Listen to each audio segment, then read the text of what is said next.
Ramaya Ramabhadraya Ramachandraya Vedase Raghunathaya Nathaya Sitaya Pataye Namaha.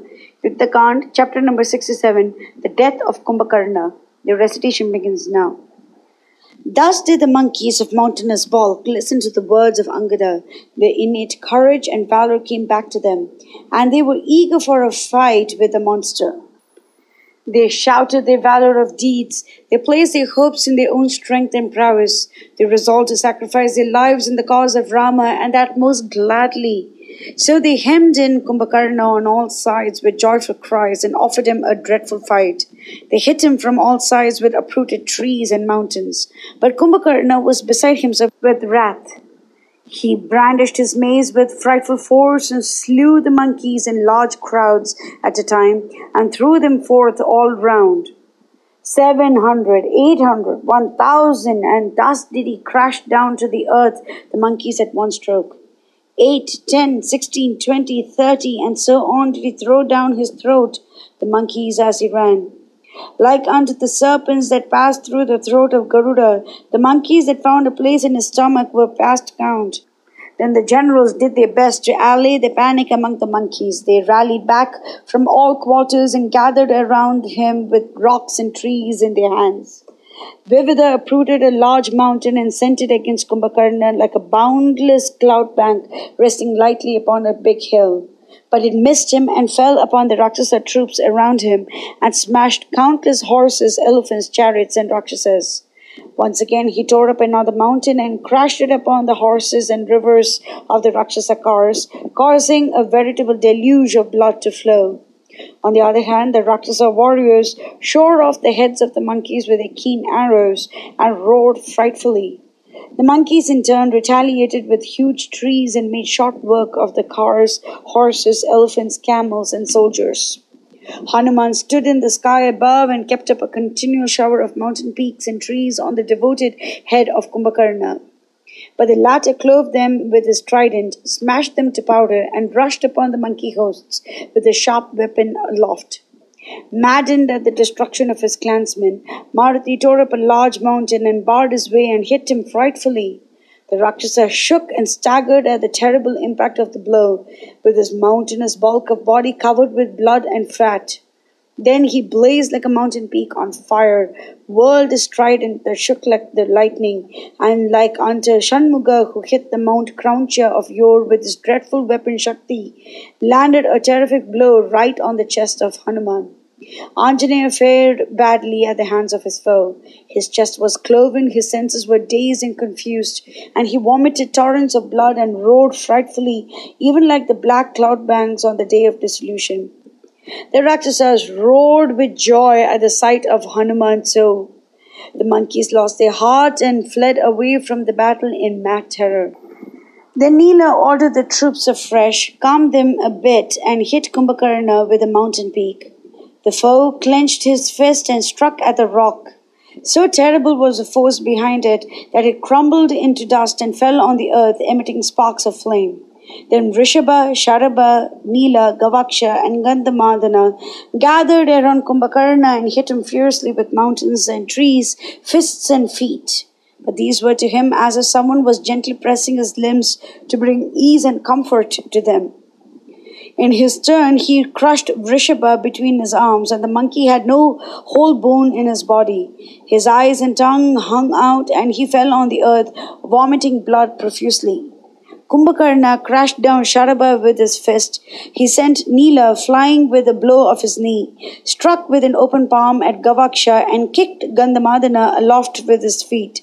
Unable to withstand the blow, they fainted away like uprooted Kimshaka trees, and measured their length upon the earth, deluging it with their blood. Thereat, thousands of monkeys gathered around Kumbhakarna and climbed upon his mountainous body. They bit and tore and hit at him. Finding them running all over his body like lofty trees on a large mountain, he gathered them in his hands, and like Garuda himself sending the serpents down the throat, swallowed them in his mad fury. But the monkeys that fell into the abysmal depths of his throat, resembling the dark underworlds, came out through his ears and nose. Thus did he make a meal of thousands of monkeys. His fury was but increased thereby, and he gathered them between his arms in crowds and bands, crushed them into a shapeless mass, and sent them down to find a place in his voracious maw. Covered all over with flesh and fat and blood, that ran down him wherever he went. He roamed among his Rakshasa troops like unto the fire of dissolution in the height of his wrath. Everyone was in the grip of mad terror when they beheld him brandishing aloft his dreadful trident. They took him for Indra with his thunderbolt, or Yama with his noose of destruction. Even as a conflagration burns down in midsummer the dry wood of the forest, Kumbhakarna consumed to ashes the monkey hosts with the fire of his anger. The leaders lay in hopeless swoon, there was none to lead them, and they were howling frightfully as they trembled and shook with fear. Crushed down by that Rakshasa in crowds, their hearts turned to water, and utterly dazed and confused, they took refuge with Raghava. Thereat, Angada tore up a mountain, roared frightfully so that the hearts of the Rakshasas that followed Kumbhakarna quaked in terror and hit the monster on the head. Kumbhakarna minded it not in the least. He blazed all the more furiously. He roared so that the monkeys fell down bereft of their wits, sprang at Angada, and sent his trident at him with a dreadful whirl. But Angada, a past master in all kinds of fight, escaped it lightly by his strength and agility. He sprang at his foe and hit him squarely on the chest. Kumbhakarna staggered a little. Then he steadied himself, clenched his right fist, and hit and threw Angada far away from him. That hero of a monkey could not withstand it and fell on the earth, all unconscious. Then Kumbhakarna recovered his trident and rushed at Sugriva. The monkey tore up a mountain peak, rolled it round to give additional force to it, and faced the Rakshasa prince. But he bent his body and limb and stood like a rock awaiting the impact. Sugriva addressed him as he stood there with his body smeared with streams of blood, munching the monkeys without a stop or a stay. You have thrashed down the heroes among us. You have performed today feats of valor impossible to others. You have devoured my armies past count. Peerless fame you have laid to your account. But what have you to do with these puny creatures? Come to me, holding this mountain peak in my hand. Dare you stand the blow with this? Kumbhakarna listened to the brave and haughty words of Sugriva and laughed in thunderous tones and said, I know that you are the grandson of Lord Brahma, the son of Rikshajas. You are well known to the world for your valor and prowess. Then why waste your words and brag? The lord of the monkey world was enraged beyond control thereat, and hit Kumbhakarna on the chest with that mountain peak, hard and cruel as the Vajra in the hands of Indra. But it was smashed to powder when it came against the broad adamantine chest of the Rakshasa. Thereat the Rakshasas shouted for joy, and the monkeys grieved sorely. The Rakshasa lord was roused to fury thereby, and opening his wide mouth that resembled a huge mountain cave, gave a leonine roar that caused the waters to tremble and quiver. Then he whirled aloft his trident with incredible speed, and sent it against Sugriva with intent to kill him. Adorned with garlands of gold, fitted with sharp joints and spikes, it emitted flames as it fell on Sugriva. But Anjaneya rushed between them and snatched it away and broke it to pieces with his bare hands. 1,000 tons of black iron went to fashion it, and Maruti broke it like a chip of wood on his knees. It sent many a brave warrior to his death among the monkeys. They roared lustily when they saw that Maruti made short work of it. They took wild and frantic leaps and shouted themselves hoarse, gaining courage. They rushed from all sides and crowded round Maruti, whom they praised to the skies and offered reverence to. Kumbhakarna saw that his trusted weapon was broken. He tore up a peak of the mountain Trakuta and hit Sugriva with it. The lord of the monkeys measured his length on the earth, bereft of his senses. The Rakshasa host roared mightily with joy thereat. Kumbhakarna lost no time in throwing him over his shoulders and took his way back to Lanka with the speed of a tornado, chasing before it light cloud banks. As he walked along with the lord of the monkeys, who was no light burden, but resembled a huge cloud bank, It gave him the appearance of the lofty mountain Meru walking on earth with one of its peaks. The Rakshasa army praised him to the skies and shouted their war cries. But the hosts of Devas were struck with wonder and cried, "Oh, oh," in sorrow. If Sugriva, the king of the monkey world and the intimate friend and ally of Rama and Lakshmana, is carried away, there will be confusion in the army. Then it is but light work to disperse them, and Rama and Lakshmana will have to go back in despair. Such was the thought of Kumbhakarna as he concluded that the battle was practically over. On the other hand, Sugriva was in the mighty grip of the monster and failed not to see that his army was melting away in fear.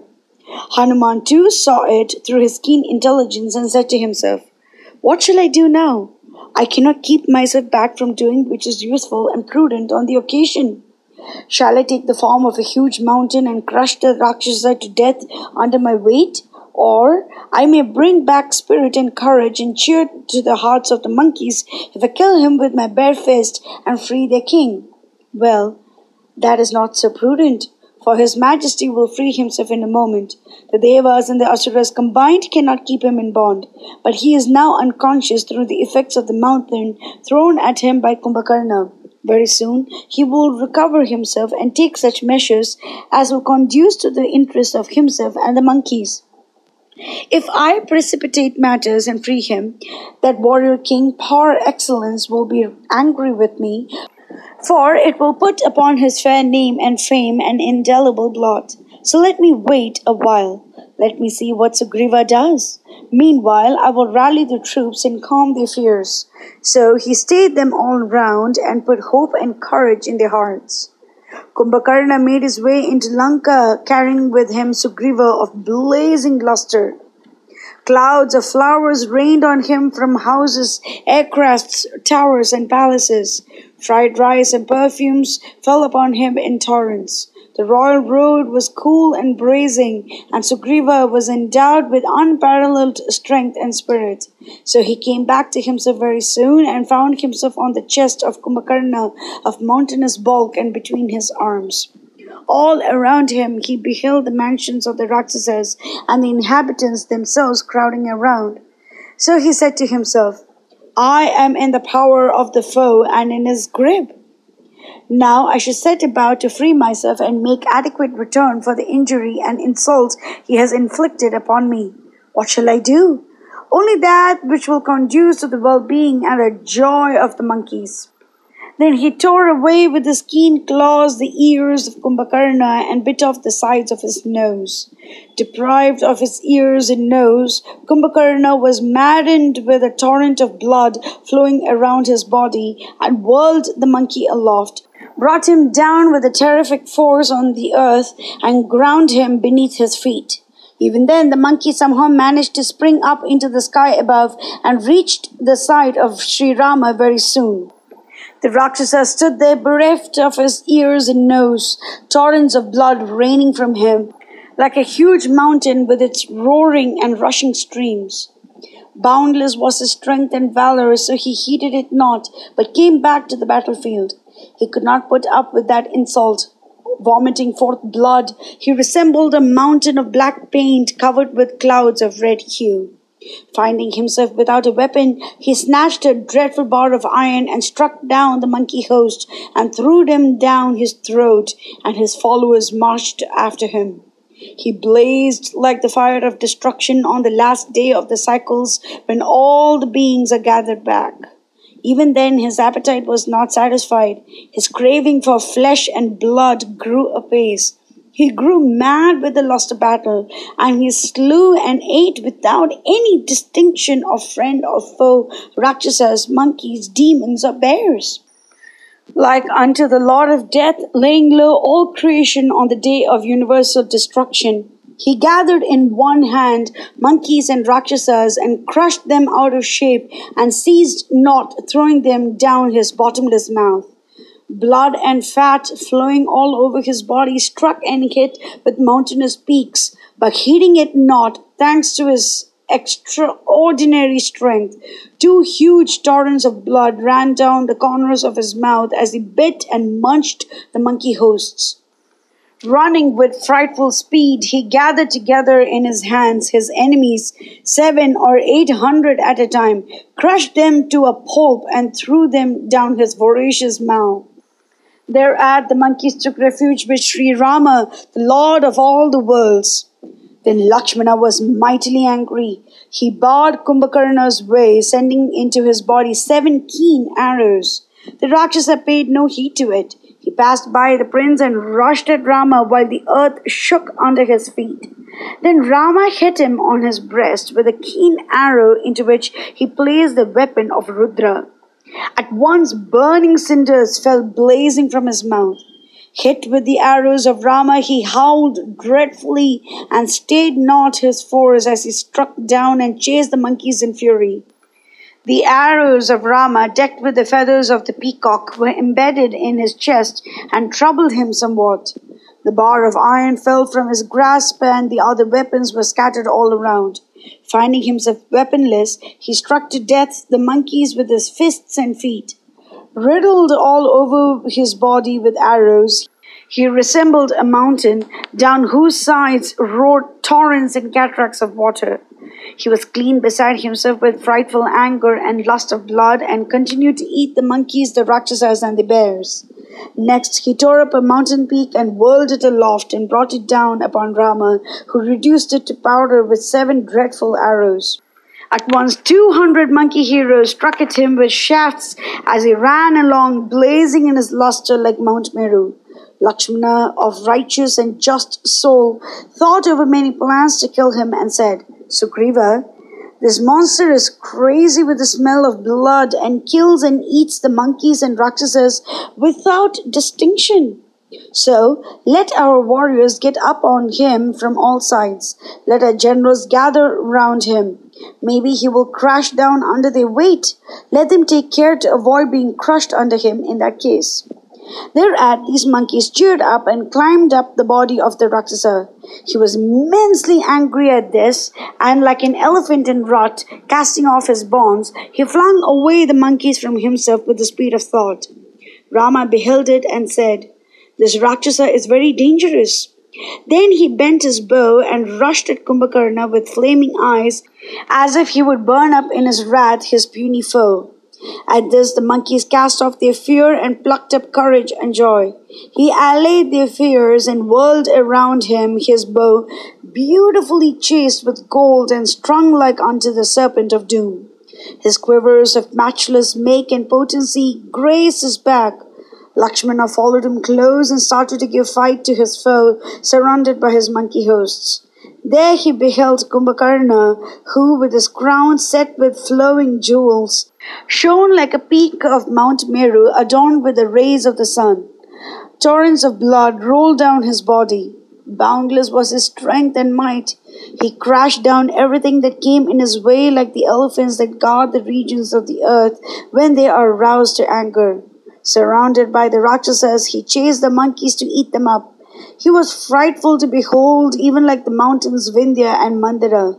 He was adorned with garlands of gold, armlets and earrings of many a curious pattern and design. Streams of blood ran down the corners of his mouth like torrents from the clouds. He licked it with gusto as he gathered the monkeys and ate them up. His splendor and luster was like a flaming fire. At the sight of that best and bravest of the Rakshasas, Rama bent his bow, strung it, and twanged it dreadfully, so that the quarters trembled in affright. That filled the Rakshasa with anger and impatience, and he rushed at Rama like a black cloud lashed by a storm, with arms long and stout like the great serpent Adisesha. He tore along like a huge mountain on foot. Rama addressed him thus, Most mighty of the Rakshasa race, come on and cast away your care and anxiety. Here am I eagerly awaiting your arrival with bow in hand. I am he whom the world knows as Rama. In the short space of Muhurta, your life breaths will be forfeit to me. Kumbhakarna was convinced that he was Rama. He laughed with wrath and joy like a dreadful thundercloud. flung away from him on all sides the monkeys that came within his reach, roared like huge cloud banks, and clove their hearts. Then he turned to Rama and replied, "Class me not lightly with that puny brute of Viradha, Kabanda, Khara, Vali, and Maricha. Know that it is he, Kumbhakarna, that stands before you. See you the dreadful iron rod in my hands? It has been the means of bursting countless gods and demons. It is made of hard black iron. Would you slight me that I have lost my ears and nose? I feel not their absence in the least. I give you leave to spend upon me to your heart's content and to the best of your might, your valor and skill of hand. I will give myself an idea of your manhood and prowess and make a meal of you later on." Thereat Rama pierced him with keen arrows. They fell upon him with the speed of thought like the thunderbolt. But he felt them not, nor did he suffer any way. The arrows that went through the 7 shala trees at one time, the arrow that drank the life breaths of Vali, the mightiest of the mighty, pierced into the body of Kumbhakarna like the Vajra of Indra, yet it affected him not. The shafts that hit him vanished from view like raindrops in the ocean. Its waters are not disturbed in the least and do not overflow its shores, even though the waters of the rivers and from the clouds run into it. And this happened with Kumbhakarna as well. He whirled aloft the dreadful bar of iron with frightful velocity and struck down the arrow sent by Rama. Again he brought it down upon the monkey hosts, and it was the weapon that made to water the armies of the gods. Then Rama discharged at him the astra dear to the god Vayu and shore off his right arm with its weapon. Kumbhakarna was sorely pained by it and howled and roared dreadfully that the quarters shook in echo. That hand, huge like a mountain peak, and the weapon of Indra's Vajra, fell upon the monkey groups and crushed many of them to death. Those that escaped his grasp kept themselves far away with pale faces and mourned, and watched most anxiously the terrible duel between Rama and the Rakshasa hero. He tore up with the other hand a mighty tree and rushed to Rama like a mountain reft of its peak. Like a huge serpent dashing through the sky, the Rakshasa's hand came along and Raghuvira shore it off into two with the tree by an astra dedicated to Indra. It fell on the earth with a mighty crash and made short work of trees, mountains, blocks, monkeys, and Rakshasas. Even then he blenched not. He roared most frightfully and kept up his attack upon Rama. Rama cut down his legs with 2 shafts known as Ardhachandra, shaped like a crescent. The quarters, mountains, caves, and the sea, and Lanka, and the armies of the monkeys and the Rakshasas shook in a fright and gave back the crash that came out of the impact of the legs with the earth. Bereft of his hands and legs, that mightiest of the Rakshasas paid no heed to it. He roared dreadfully with his mouth open like the ocean fire Badava. He roared dreadfully with his mouth open like the ocean fire Badava. He rolled himself on the earth with incredible speed and came at Rama like a Rahu rushing along the sky to swallow the moon. Countless monkeys and Rakshasas were crushed to death thereby. Kumbhakarna kept on throwing down his throat all that came in his way. Thousands of monkeys and Rakshasas were drawn towards him by the speed of the wind that rushed from his infuriated nostrils and gave up their lives. Some were shot out far away and known no more among their friends. Thereat, Sri Rama filled his mouth with keen arrows. Unable to speak clearly, Kumbhakarna gave a mighty roar and fainted away. Deprived of hands and legs, his mouth filled with arrows, even then he walked along on his thumbs and crushed to death countless monkeys. Raghava beheld him as he ran against him. He knew that the moment of the death of the Rakshasa drew near. He selected an astra over which Indra presided, spoke over it the particular spells, and sent it against the Rakshasa. It flamed like the noonday sun. None could stay it like the rod of Brahma. It was intent upon destroying all things like Yama, the god of time. Its force and speed was irresistible like that of the thunderstorm on the last day. Its joints were beautifully fitted, keen was its end.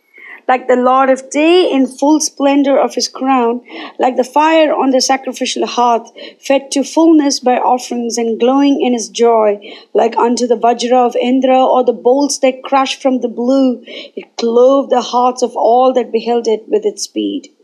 And Sri Rama discharged it at Kumbhakarna. The bands of gold shone upon the mighty Rakshasa. In the far past, Indra's Vajra shore off the head of Vritrasura. Even so, the head of Kumbhakarna parted company with its body and fell down on the earth. It gave the beholders the idea of a huge mountain peak coming down to visit the mortal world. The tusks glared out frightfully from his mouth. The beautiful earrings rolled upon it. The severed head of Kumbhakarna shone high and huge in the heavens, its splendor heightened by the earrings he wore. It sprang into the sky with a force that severed it and brought to those that beheld it the memory of the moon shining between the two constellations, Punarvasu, ruled by the goddess Aditi. That head of the Rakshasa, struck down by the arrow of Rama, fell down from the sky like unto a huge mountain. The houses and towers and lofty walls, the quarters of the vans, were destroyed thereby. Then his body measured its length on the battlefield, bringing death to millions of monkeys that ran to escape that fate. A portion of it, shining like the Himalayas, fell into the sea near Lanka, and countless were the crocodiles, whales, shimshamaras, sea elephants, and other monsters of the deep that were crushed to death thereby. And even then the mighty body of Kumbhakarna sank to the depths of the ocean and clove for itself a way through its bottom. Thus did Kumbhakarna, who was the holy terror of the Brahmanas and the gods, through his terrible deeds, meet his death at the hands of the Almighty, the Lord in his boundless mercy. The earth, the mountains, and the gods were mightily pleased and danced and shouted for very joy. The holy sages in the worlds of the gods, their brethren on earth, the Panagas, Asuras, Bhutas, Suparnas, Guhyakas, Yakshas, Gandharvas, one and all were beside themselves with delight at the illimitable prowess of Rama and sang his praises on high. The kith and kin and the retainers of Ravana beheld Kumbhakarna, their lord and master, who shone among them like a mighty banner, thus done to death by Raghupati. Even like unto the Asuras of yore who trembled at the sight of Lord Narayana, they cried in affright at the sight of Rama as he blazed in the radiance of warlike fury, boundless lustre and the flush of victory upon his arms. Like unto the Lord of the Day emerging from the mouth of Rahu, dispelling the darkness and fear from the three worlds through his supreme effulgence, did Raghunayaka shine in the midst of the monkey hosts. The monkeys, with faces blooming with joy like blown red lotuses, praised Rama, who, out of his supreme compassion, slew in battle Kumbhakarna of frightful strength, bulk, and valor. Even as the Lord of heaven rejoiced when he slew Vritrasura, who held in terror the countless worlds, did the son of Dasharatha rejoice when he slew in battle dire the best and bravest of the valiant Rakshasas, who routed the hosts of gods in countless battles, and who knew not fear or fatigue when he stood up unto his foes. Mangalam Kushlendraya Mahaniya Gunapte Chakravarti Dhanurjaya Sarvabhaumaya Mangalam.